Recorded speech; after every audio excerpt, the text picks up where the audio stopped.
देख ले या नाम सुन ले कि फला हीरो आ रहा है, तो भाग भाग के जाता है उसको देखने के लिए, उसको टीवी में देखा था। ऐसे ही आज के इस पावन पुनीत अवसर पर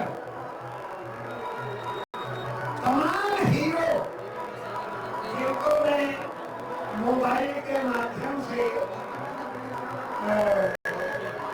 व्हाट्सएप के माध्यम से और फेसबुक के माध्यम से देखा करता था, सुना करता था, और परम आदरणीय थे चंद्रशेखर जी और रामकल्प जी और भी बहुत सारे हमारे मित्र लोग जोड़ा करते थे।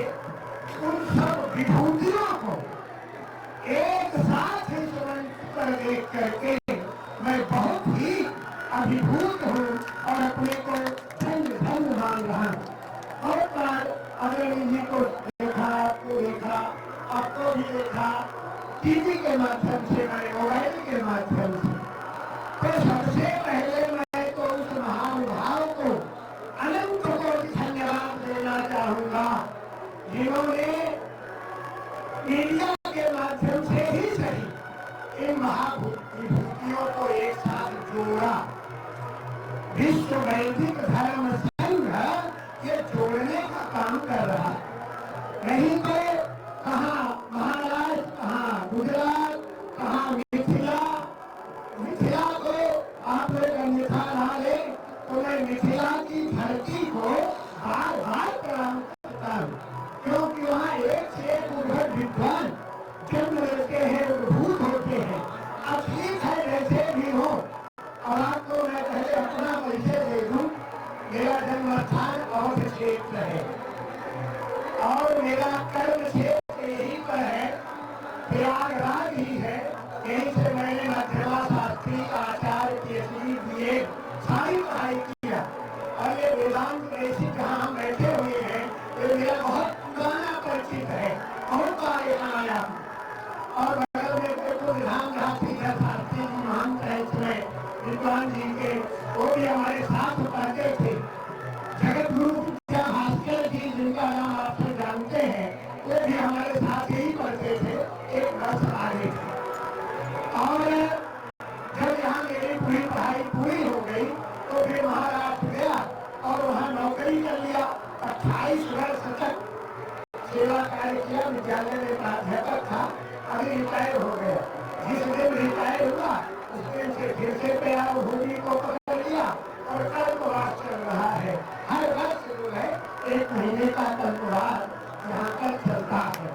तो मिथिला की भूमि को तो बार बार इसलिए प्रणाम करता हूँ कि वहाँ के सब हमारे मामा हैं, क्योंकि जानकी मेरी माँ है, सीता मेरी माँ है और वो मैथिली है और हमारे मामा है।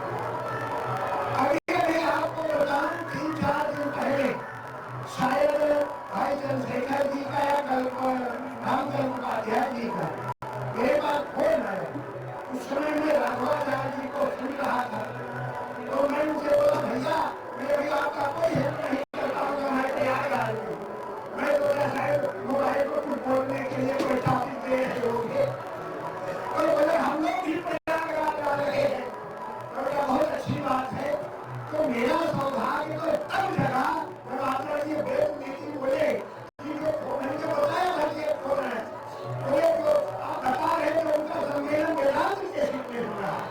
तो मैं कहा अवश्य करूंगा, चलिए हम लोग चलते हैं। तो बंधुओं, मुख्य बात ये है ऐक्यम बलम समाजस्य तद भावे स दुर्बलः तस्मात् ऐक्यम प्रशंसन्ति देहम राष्ट्र हितैषिणः।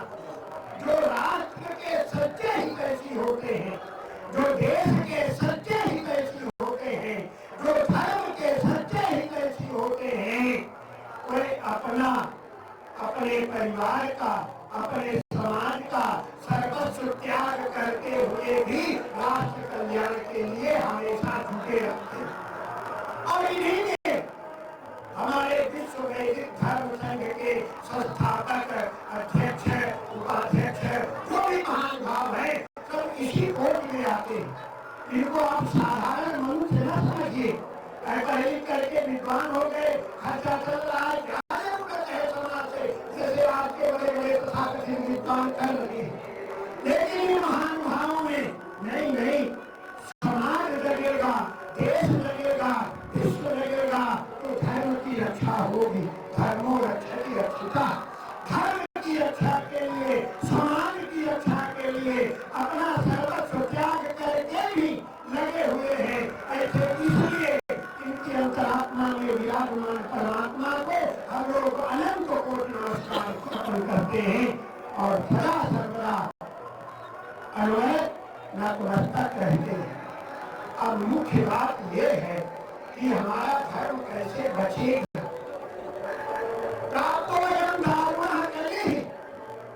अब देखिए ना, धर्म की रक्षा के लिए, समाज की रक्षा के लिए, देश को नहीं विश्व बंधुत्व की रक्षा के लिए अगर कोई आगे आता है तो हमारे लोग, हमारे सगे भाई ही केकड़े की तरह काम पकड़ के खींचने लगते हैं।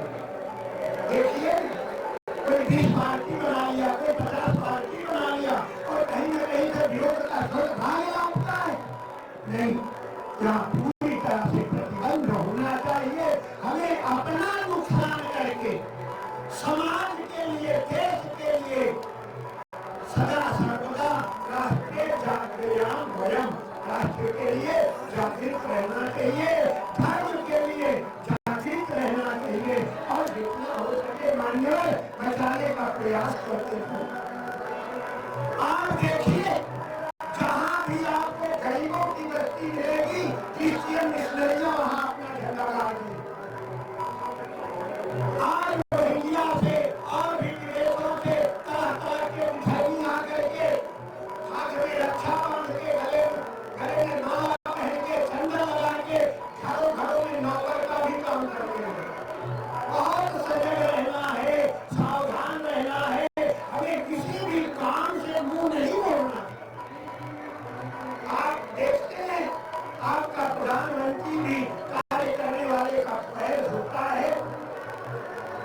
कल मैं ये सुन रहा था कि घर बांटते हुए प्रधानमंत्री जी ने कहा, शायद मेरे पास भी बचपन में ऐसा घर होगा, अत्यंत गरीब घर का। कैसे पहुंच गया? ये है परहित। परहित, परहित बस जिनके मन माही और तिनका जगत दुर्लभ कुछ नहीं। आगे बढ़िए, विश्व नैतिक धर्म संघ से जुड़े हुए सभी लोग निरंतर आगे बढ़ते रहिए। देश को, समाज को एकता के सूत्र में बांधने के लिए हम तो आपके साथ में हैं, भगवान आपके साथ में है, देश आपके साथ में है और इसी तरह आप आगे बढ़ते रहेंगे तो निश्चित ही हम अपने कार्य में सफल होंगे। यह विचार का मंच है, ये कथा का मंच नहीं है। इसलिए मैं